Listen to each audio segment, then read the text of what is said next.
বৈশাখের খরতাপে পুড়ছে ঢাকাসহ গোটা দেশ।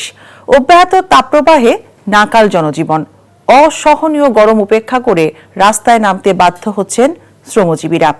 গরমে হিট স্ট্রোকের ঝুঁকি বেশি থাকায় চিকিৎসকরা পরামর্শ দিচ্ছেন সবাইকে প্রচুর পানি পান করা সহ সরাসরি রোদ এড়িয়ে চলতে হবে।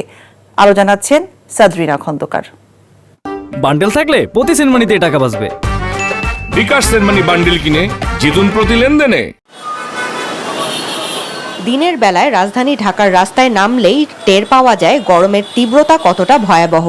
সূর্যের প্রখর তাপপ্রবাহে হাঁসফাঁস করছে মানুষ।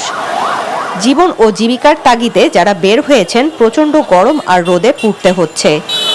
একটু স্বস্তির খোঁজে তৃষ্ণার্ত কর্মজীবীদের ভিড় দেখা যায় লেবুর শরবত, ঠান্ডা পানি, আখের রস কিংবা ডাবের দোকানে।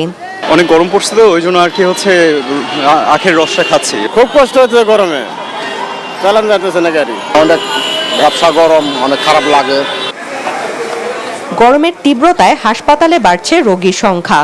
নারী শিশু সহ সবচেয়ে বেশি মানুষ ভুগছেন পানিবাহিত রোগে।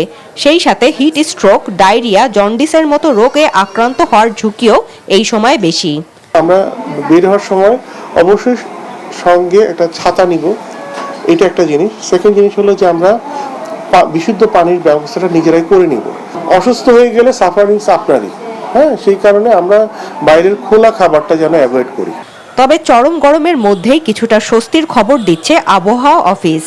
দেশের পশ্চিমাঞ্চলে মেঘ প্রবেশ করায় কমতে পারে তাপমাত্রা। ঢাকায় বৃষ্টিপাতের সম্ভাবনাও রয়েছে। তাপমাত্রা আজকে কিছুটা কমে যাবে এবং আগামীকাল আরো কমে যাবে, কারণ ইতিমধ্যে আপনার কিছু মেগা ক্লাউড ঢুকেছে এবং এটা মোটামুটি সারা দেশে ক্লাউড বেড়ে যাবে, এর সাথে বৃষ্টিও বেড়ে যাবে। আমরা আশা করছি আজকে অনেক জায়গায় বৃষ্টির সম্ভাবনা আছে এবং আগামীকাল পরশু আরো বৃষ্টির সম্ভাবনা আছে। আতঙ্কিত না হয়ে গরমের তীব্রতায় খাদ্যাভ্যাসে সতর্ক থাকা সহ প্রয়োজনীয় স্বাস্থ্যবিধি মেনে চলতে পরামর্শ দেন চিকিৎসকরা। Sadrina Khandakar, NTV news, Dhaka. বান্ডেল থাকলে প্রতি সেনমানিতে টাকা বাঁচবে। বিকাশ সেনমানি বান্ডেল কিনে জিতুন প্রতি লেনদেনে।